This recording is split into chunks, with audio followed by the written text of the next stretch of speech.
Hey, I'm Rachel. And I'm Amanda, and this is Beyond a Ballot. On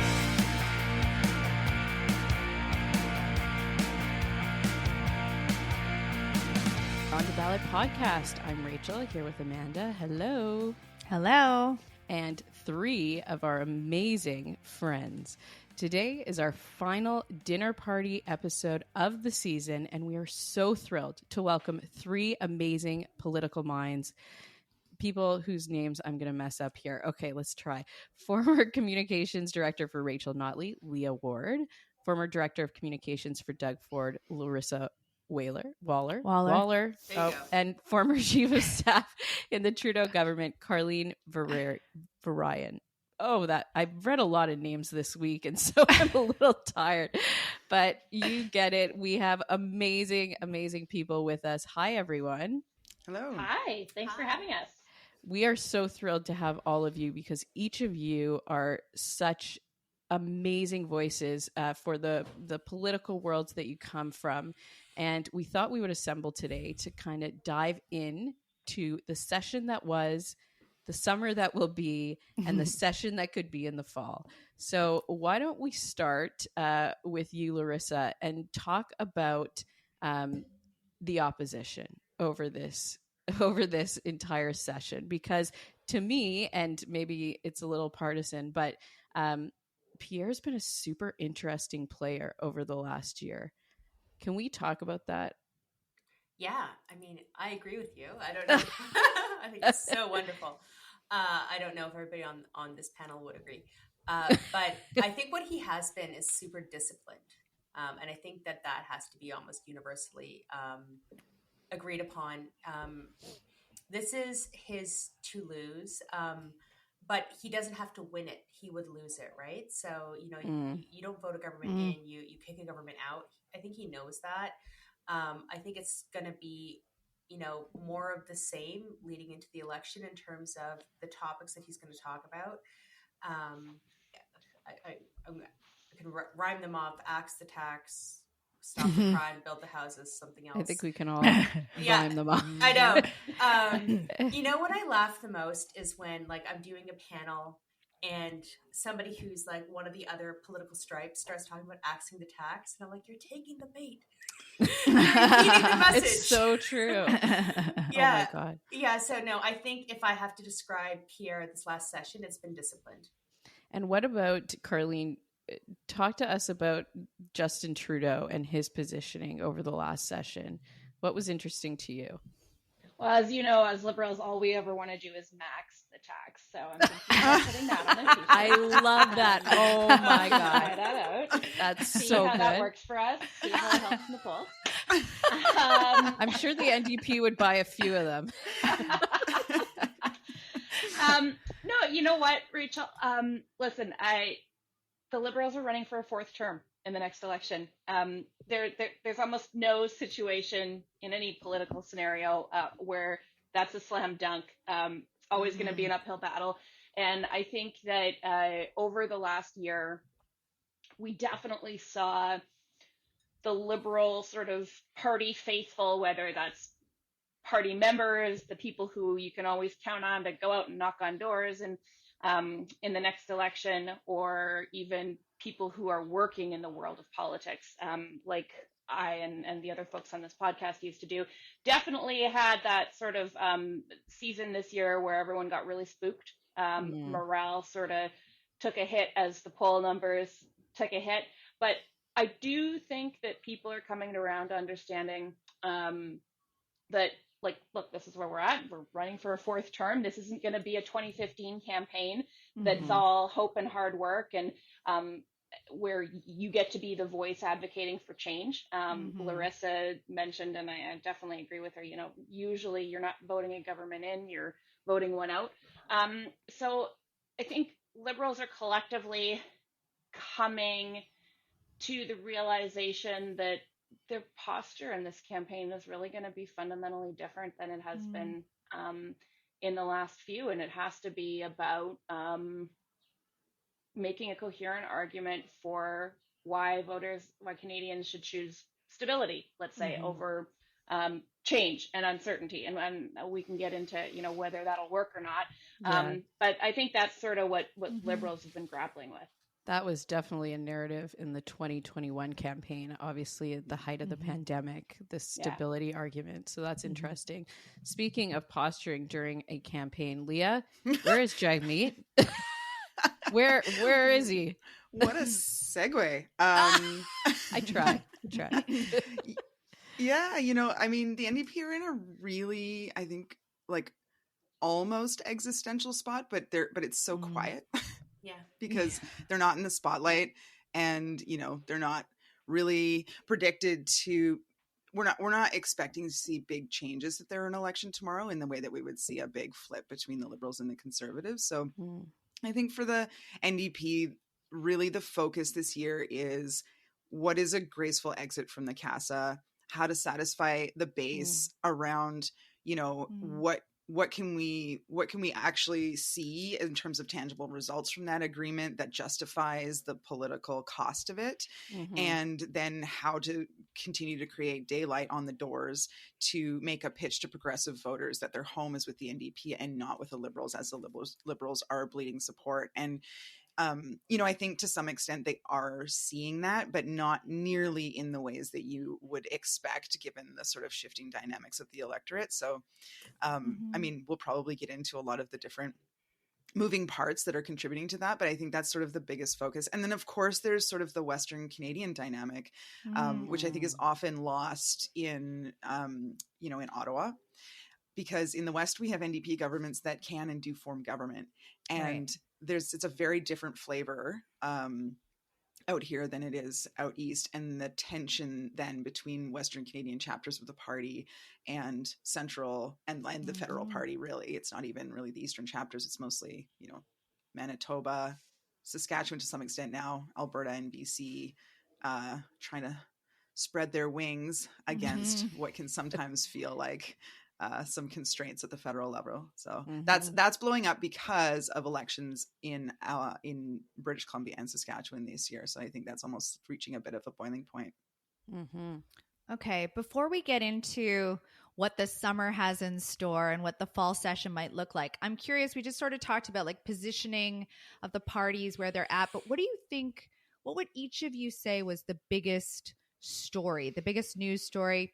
Could be scandal, could be story faced by Parliament this year, over the last year, or over the last session. Maybe, Leah, we'll go backwards. We'll start with you. Cool. I mean, who had treason on their bingo card? Amen. Yeah. I don't know if that's a recency bias because it's sort of all we're talking about now and in the last couple of weeks, but it's a pretty big story. And Are we allowed to call it treason? I thought we're calling wittingly participating. We're not supposed to say treason, apparently. Yeah. Yeah. Oh, are we arguing semantics around aiding and abetting foreign agents in our democratic? Treason. Yeah, just like Mild. just a sprinkling.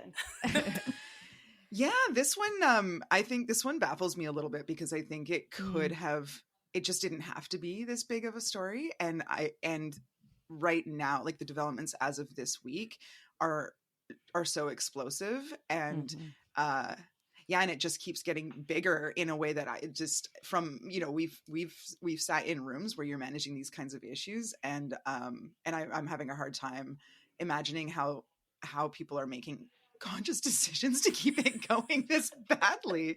It's kind of outrageous. So for context, you're talking about the foreign interference allegations that there's potentially some members of parliament who have aided. Sorry, they did find evidence. It's not an allegation, I believe. Intelligence. Which is an important distinction. Has made a big think about making the distinction between intelligence and evidence. Okay, so intelligence to suggest that some members of parliament have aided foreign governments. Now, what happened? There was a lot of talk over whether or not those people would be named. Elizabeth May this week came out and held the report in front of the cameras and said she had read it and there was nobody named. She'd read it, an unredacted copy of it. And so that's where we're at, right? Yeah. And I mean, she was like, nothing to see here, NBD. Yeah. Like, we're all good. It's kind of overblown. Right. And then Jagmeet read it and was like, oh my God, no, there's definitely stuff here. Were they reading the same report? I don't know. Right. Presumably, and being briefed by the same people. So that also was a bit of a wild card. I mean, Elizabeth May was so even keeled. I almost wondered if they hadn't, because, you know, Pierre has been kind of like staying out of it. The Liberals have been weird and kind of all over the place on it, but they haven't really made any kind of clear even statement of like, we will do what it takes to protect our democracy from foreign agents. Like, it's really, really bizarre. But then it seemed to me this week that maybe they were like, hey, May, you haven't done anything for the country recently. How's about you take one for the team and go out and tell people it's all okay? And then she did-ish. And Right? Jagmeet was like, no. No. I'm coming in hot. To correct the record. Well, and I also think it was personal for Jagmeet, because he mentioned in his press conference yesterday that he learned that he was personally targeted, which I think probably I think it would affect my reaction to things. But like, was he even allowed to, and I mean this seriously, he read it, is he even allowed to say that he was personally targeted? Because like, yeah, I mean, I watched that press conference and I thought, is he allowed to? well, and I felt that way when Elizabeth May came out, and I was laughing. I was like, oh, like, she's now a national security advisor. Come on. Yeah. Right? Like, who is she to decide that it's all good? But she's like vastly relieved. But I felt the same thing about Jagmeet Singh. Those are the literal words she said. She's vastly relieved, with like a dramatic pause. But Wow. I just keep thinking, like, none of these guys are national security advisors or experts on this sort of thing. And I feel like it's a clown show of, you know, Canada's facing something bad and a grown-up problem. And this is how we're dealing with this very grown-up problem, by having like, you know, a circus of press conferences with people who don't know what they're talking about. We must be from the same political party, because I felt the exact same. I was like, did they put Elizabeth May out to handle this massive problem? I couldn't believe it. But think about how the U.S. would deal with this.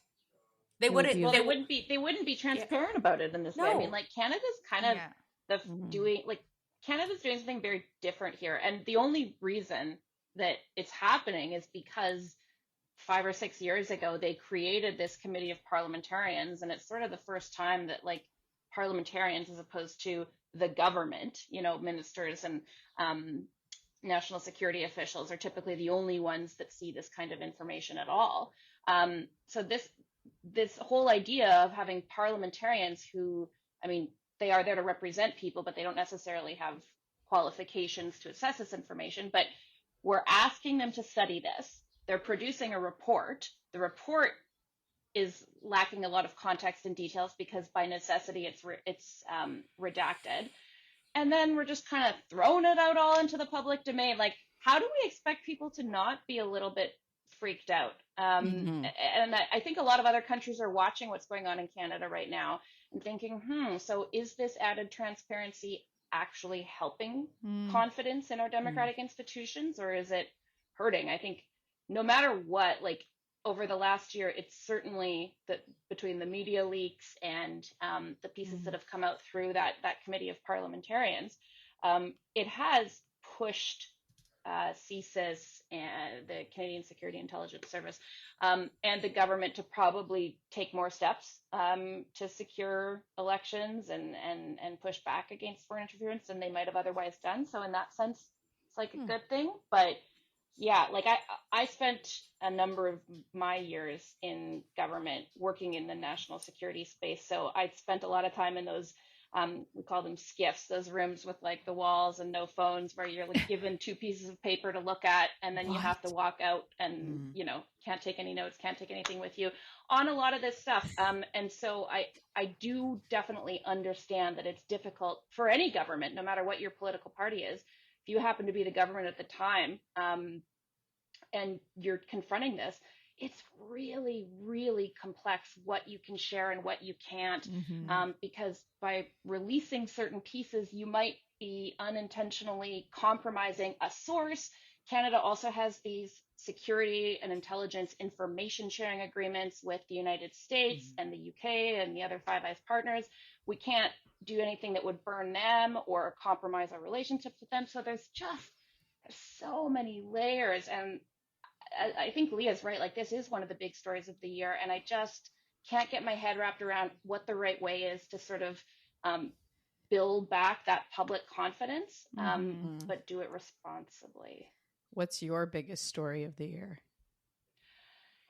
I mean, I think that's a big one, but to me, one of the biggest takeaways, and I should also say, I've been on maternity leave for half of the last year, so my biggest political story is very shaped by like what the Instagram algorithm is serving me. Oh yeah, we know it well. We know it well. Yeah, but to me, when the biggest story, and I'll tell you why I think it's the biggest story, in Canadian politics has been the rise in anti-big corporation sentiment in a multi-partisan way. I think it has not necessarily been unexpected to see parties like the NDP come out swinging against big grocery giants, let's say, or big tech or whomever it may be. It's been a bit of a recent thing for the Liberals for the last few years, but I think it's definitely new from the federal Conservative Party in the sense that I don't think we would have seen this kind of approach and language from, let's say, the Stephen Harper government. And it is very much that sort of salvo that Pierre Poilievre gave a few weeks ago or a few months ago now about telling people that big corporate lobbyists weren't going to influence him if he becomes prime minister, that he was going to listen to people. We've seen every single party in parliament in the last year or so sort of line up against big grocery giants who are price gouging, or whether it's telcos, whether it's big banks. So both the government and the opposition are kind of aligned on this, and I think it's fueled by the affordability challenges, by inflation.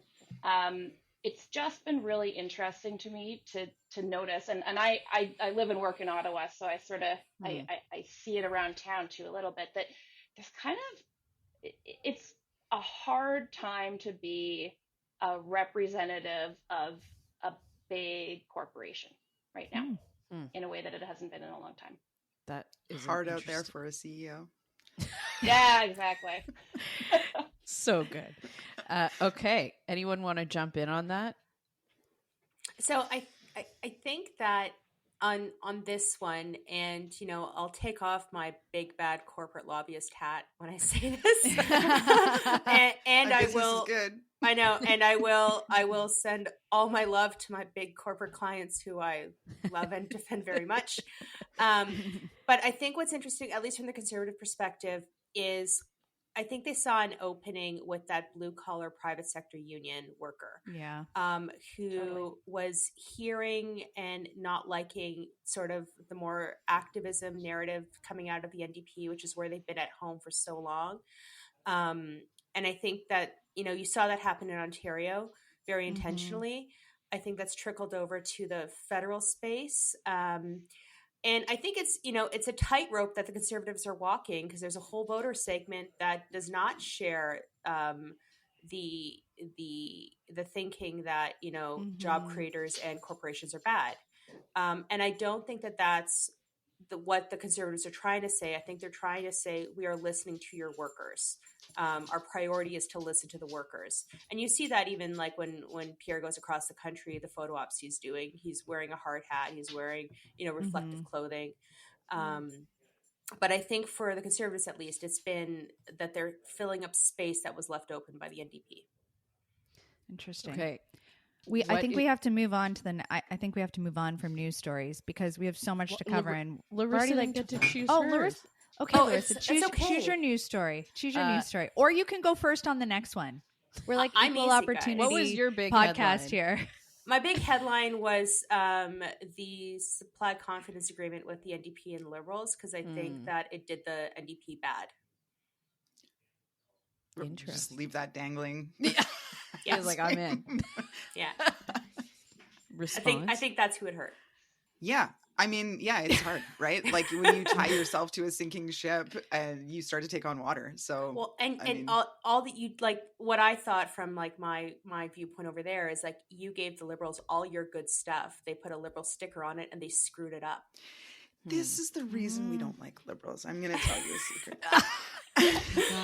Lay it on and we them. try and just take credit for all of your stuff too. And do it badly, I would say, like with love.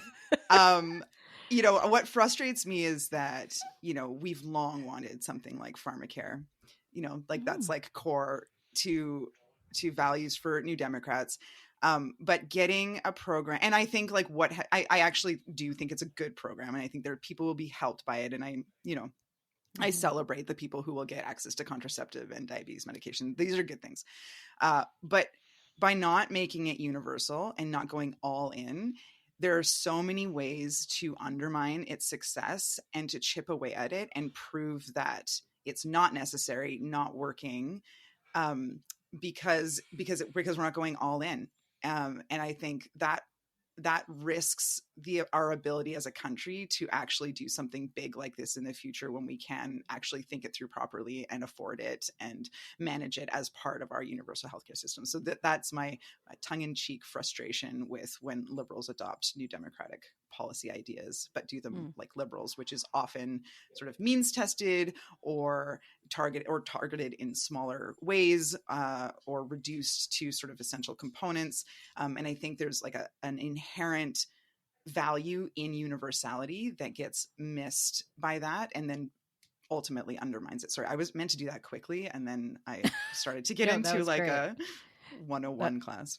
It's good. I know we have to move on, so all I will say about this is my mom is a dental hygienist in rural Saskatchewan, and she has told me that in the last month she has never seen so many mouths that have not had a teeth cleaning in like years.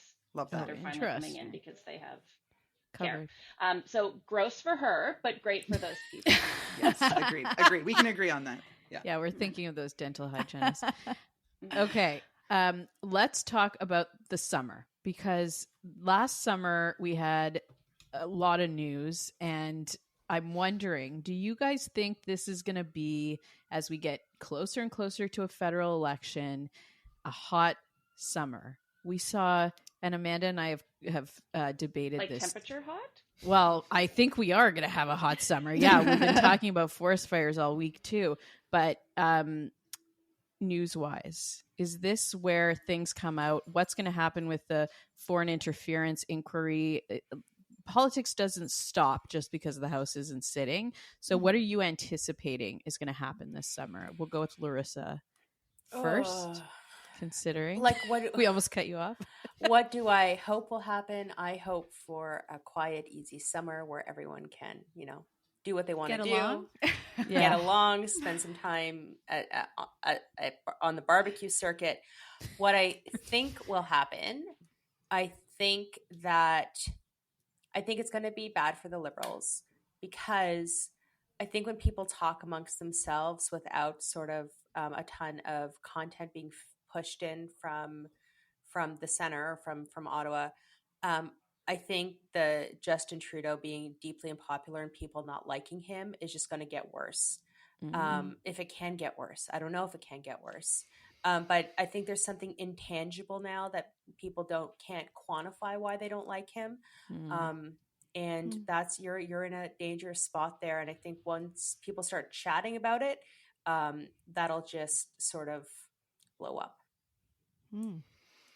Okay, Carlene, do you agree with that? Well, I mean, there's a couple things. There's a couple things that I think will happen this summer that will drive political conversations, even though MPs and senators will be out of Ottawa. One of them is, I think people are going to continue to really closely watch what's going on with inflation and interest rates. You know, we got a little bit of a break in Canada when the Bank of Canada lowered the rate a few weeks ago. Not every Western large economy has followed suit yet, so there's still a lot of that pressure around the world that kind of indirectly affects us. But there is another interest rate announcement on July 24th, I think it is. So that's going to be a big news day in the middle of the summer, in the middle of that, you know, barbecue circuit and everything that Laryssa was talking about. And if the bank takes things down another notch, I think that will probably it will help every governing party, whether federal or provincial. Just in terms of those affordability pieces, if they hold, it just sort of, I think, is a wash. And then you alluded to it earlier, Rachel, that the predictions are that we'll have another season of kind of record-breaking wildfires and other extreme weather events like floods. And those things are just becoming increasingly impossible to ignore. Like the thing that really put it into focus and kind of summed it up to me recently was Alberta has had to move their fixed election dates. They just announced this last week, from the spring, when they always have their elections, to the fall, because the provincial government has said, with the destructive nature of wildfire season, which currently coincides with our provincial election cycle, and the evacuations that happen in so many of our communities, we just can't run elections at that time. So when you're having to shift elections because of these things, like it's life changing, it's society changing. So I think those are going to be big topics that people are talking about this summer, simply because they're happening all around us. In terms of political leaders and what's going to happen for them, I do think right now we're certainly in a place where, with as big a lead as Pierre Poilievre has, like, you know, when you're sitting 20 points ahead, it's yours to lose, and you want to be out there dominating the conversation and driving the conversation, not in reaction mode. So the last couple of weeks, I think the Liberals have, for better or for worse, been driving the conversation with their really aggressive push on those tax measures for capital gains. The summer is kind of an opportunity for the Conservatives to take back the narrative and talk about what they want to be talking about. And maybe they want to be talking about those tax increases, or maybe they don't. But I think it's really Poilievre's to lose. And in terms of leader likability, I've been working as a Liberal activist in politics for a really long time. And during our many, many dark years in opposition, I watched a lot of us make a mistake over and over again, which was to convince ourselves that Stephen Harper was so unlikable that Canadians could not possibly let him win another election. We did that in 2008. We did it again in 2011. And so I think it has to be about more than an unlikable leader for a government to actually sort of get kicked to the curb. And I think some of the other symptoms are certainly there that make things very challenging for the Liberals. But I think it'll be a bit of I think it's a little bit superficial to sort of count only on unlikability of a leader as something that's going to drive to a win. I just think that the difference is, like, his likability was so high before, and I think that was always a defining characteristic of him. I will never say that. I will say that Stephen Harper never gave anybody the warm fuzzies, right? Yeah, that's fair. Honestly, like, Stephen Harper was always like super smart, like respectable, good on the world stage, but like maybe not the guy you want to have a beer with or invite over to your house. And I think that that's the problem for Trudeau, is that he was that guy that, like, when you ask people, why'd you vote for him? Because I like him. Right? Like what he looks like what he sounds like what he's saying, but like I can't really figure out why. And now it's like they're saying the opposite, and that's what I think is the danger for the Prime Minister. But does that automatically happen to any leader after a certain period of time? Yeah. And they overstay. Remember, the Tories in 2014, it was all about Harper at the end, and that's what people were voting on. Okay, Leah. Yeah, Amanda's like, move it along. I mean, maybe an extension of what Carlene's saying, in that, you know, maybe we see an announcement about a change in leadership.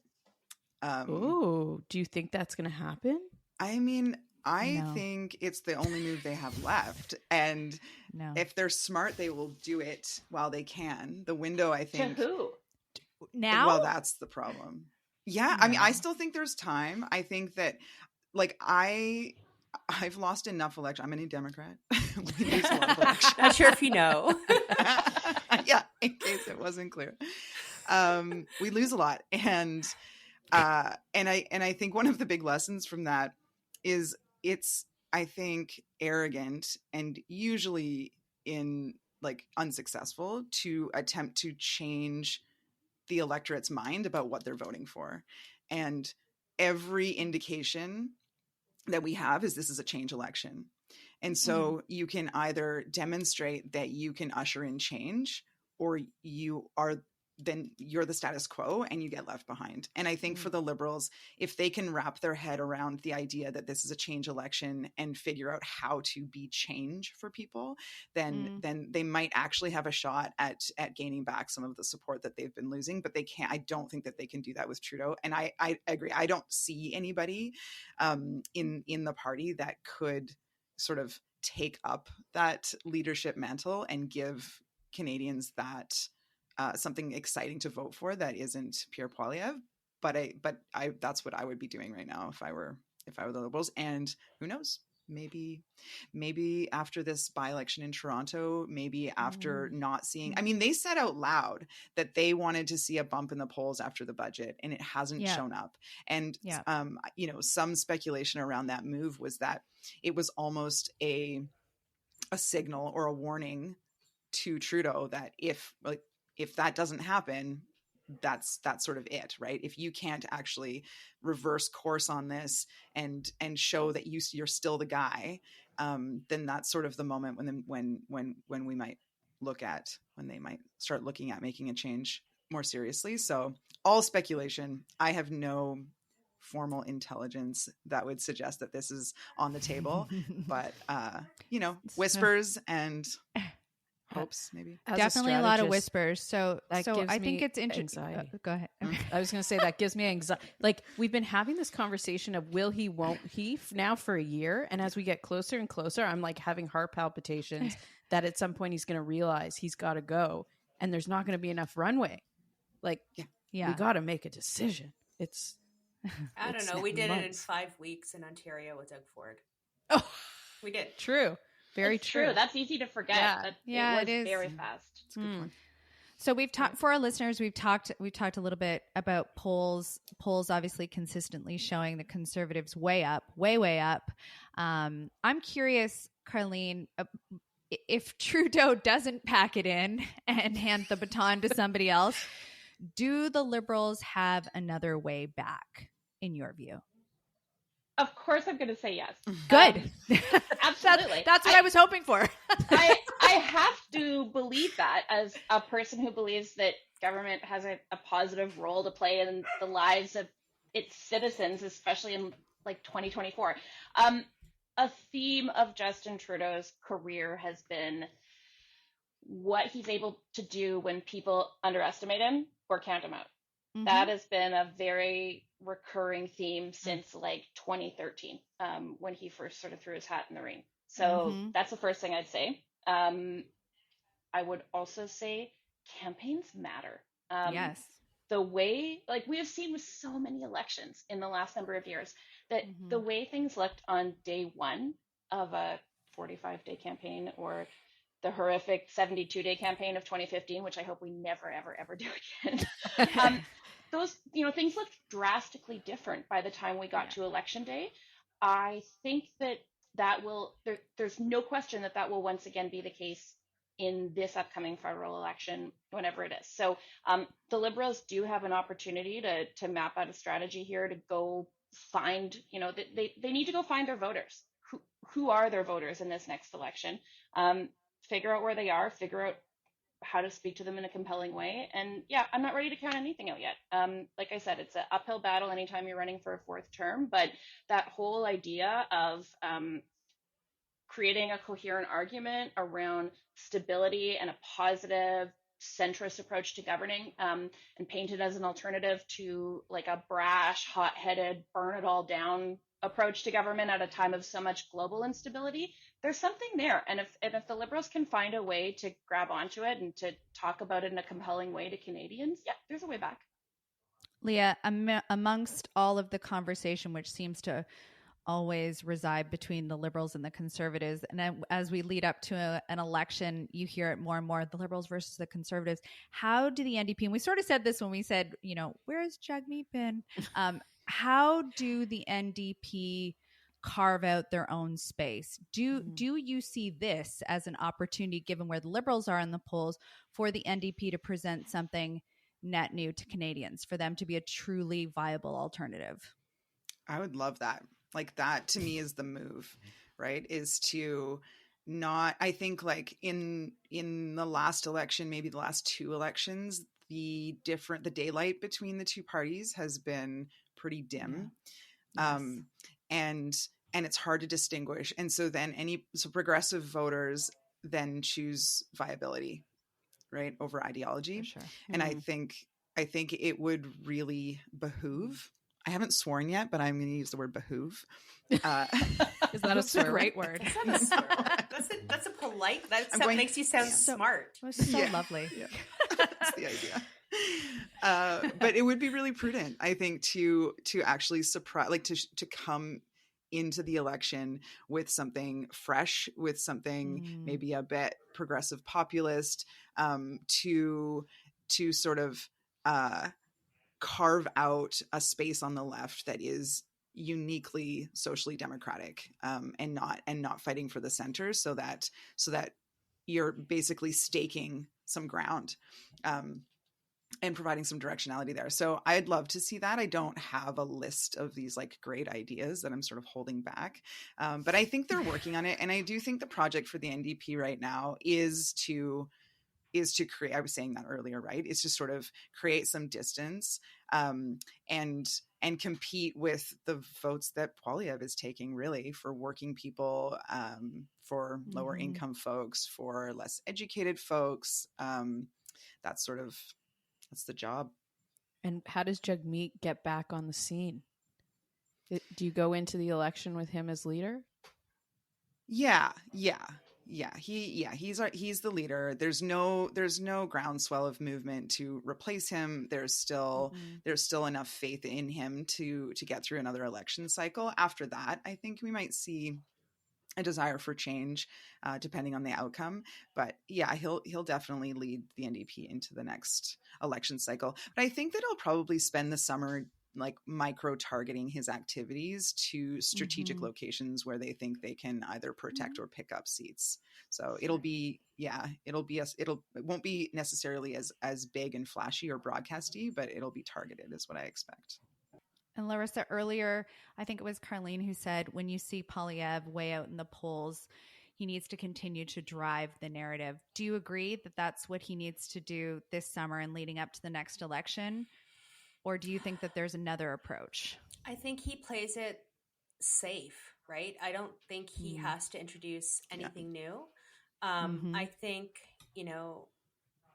I think the Liberals are really good at putting out enough content for Pierre to respond to. Really, like, we're going to ban cars that drive on roads, and then we're not going to build. Then we're not going to build the roads. It was ban those combustible engines. So anything but an EV. So you have to buy an EV. But when you buy an EV, we're going to not build any more roads. So, like, they're giving us stuff every day that we don't have to actually say that much more. But I think, the base of the Conservative Party wants to hear about his ideas and what he's going to do. So I think there will be discussion about what would a Poilievre government look like. A lot of that discussion will take place at barbecues and small gatherings in constituencies across the country. I think with the NDP, their challenge is going to be, they've propped up the government so much that how do you differentiate yourself from them? That also just gives so much more fuel to the Conservative narrative. When you're knocking on doors, say it was a former NDP voter, you just show them their voting record. They are literally lockstep with the Liberal government, and they're so deeply unpopular that the only alternative becomes the Conservatives. It's interesting positioning. Okay, we have 4 minutes. I want to ask one final question. When is the next federal election? Because there's a lot of talk about moving the election date. There's a bill to move it a week later. There's a lot of talk around pensions, playing into when the next federal election date will happen. I know Jagmeet's pension is going to happen he's going to qualify for his pension in February, which is a date that I'm watching. What do you guys think? Because, Rachel, you think there's going to be an election in February? I think everyone keeps speculating when's this election going to happen. For me, it's after that February date. I think we're at least going to get to that, potentially a spring election. Not to influence your answers, but that's what I'm looking at. I don't know if we'll make it till next fall. The polls are pretty wild. What do you guys think? Carlene, you wanted to jump in there? Yeah, well, and maybe just sort of some background info for your listeners. So the reason there's a conversation about pensions is because for members of parliament, they become entitled to a pension after they have been occupying their seat in the House of Commons for 5 years. And it's a gold-plated pension. There's no other way to put it. It's a very generous pension. So for a lot of members of parliament who are really close to hitting that 5-year mark, and of course 5 years typically means 2 terms because a term is either 4 years or a little bit less. That does matter because when you put your name on a ballot to run for office, you are obviously taking some risk and subjecting yourself to perhaps not the most pleasant work environment. So that date does matter. And it's interesting that you mentioned that February is the date for Jagmeet Singh. I didn't realize that. And I'm sure that is part of the thinking. I mean, the guy's got a family to raise. My money is on September 2025. And that bill to move the election date, I think if I understand right, it's because of the high holidays that it would, the way they're set up for the next year, that it would ensure the election doesn't fall it's at a time that Diwali. conflicts with that. Or No, Diwali. Diwali. Oh, okay.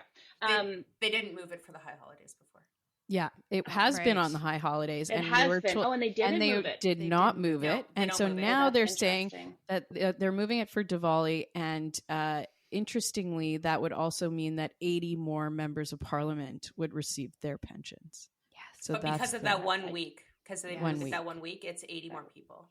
80 more people get their pension. Yeah, that is interesting. So for better or for worse, yeah, I'm putting my money down for September 2025. It's scheduled for October, isn't it? Yeah. Yes. Yeah, it's nicer it's nicer to launch a campaign in August, Labor Day Oh, area, interesting. and then do it short. I think the Liberals will want a short campaign. Interesting. Okay, next I summer. like that next summer. prediction. Okay. Leah, what do you think? I think all the way to the end. I mean, even tying into sort of our last conversation about how the NDP, carve out space for themselves. I think they need time, and they need time for, so those people, Carlene, that your mom is treating right now, they need time to remind those people that they're the reason that they're getting dental care. They need time to make sure people understand that link to the Liberals is how they were able to secure them pharmacare. They just need that because it's not intuitive. And I think there's so many other priorities for people that they're not necessarily giving them credit for those things. And, that's a tough road. I'll admit, trying to carve out space on areas that aren't top of mind for folks, but they have to do that because that's what the last couple of years have been about. Like that's what they invested this time into doing. So yeah, with that in mind, I think they'll want more time. I would want more time. I think everyone on the progressive side would want more time to try to fulfill an opportunity to reverse the polls and to raise money and continue election readiness. And to get your message out to voters and try and see some of the issues that Poilievre is winning on maybe reduce in priority as we see things like interest rates come down and maybe the economy stabilize a little bit, which, I mean, those things might not actually happen. It could get worse. That's the gamble. But I think on balance, time is the key. So fall. Laryssa, your money? TLDR. My money is that I understand what Leah's saying, that they need time to show that all these good things are because of the NDP, not because of the Liberals. I just don't think that that's possible. I think the Liberals have more money and more spokespeople to take credit for all those things. So if I was the NDP, my calculation would be to bring the government down on the next budget, because I can't understand how they can vote for a budget in the spring and then campaign against that very budget in the fall. So my money is on late spring 2025, because if you don't, you have literally given the Conservatives such a gift in positioning themselves even more as the only alternative to the Solid Liberals. take. Yeah, I'm with you. Spring 2025. And like the pensions, I get the pension argument. I had somebody who's like really good at numbers explain to me how it's not as much money as everybody thinks it is, but like it's more money than I'm going to get in a pension from the government. So Do you have a pension? no, not from the Are there government. pensions? Yeah. My money's on the fall. Okay, well, we want to thank our guests so much for joining us this week. Such brilliant conversation. We could have easily kept talking, and we will definitely be inviting them back. Remember to please rate and leave us a review on Apple Podcasts or Spotify. Next week, we are back with the last episode of the season. It's a goodie. So we'll speak to you soon.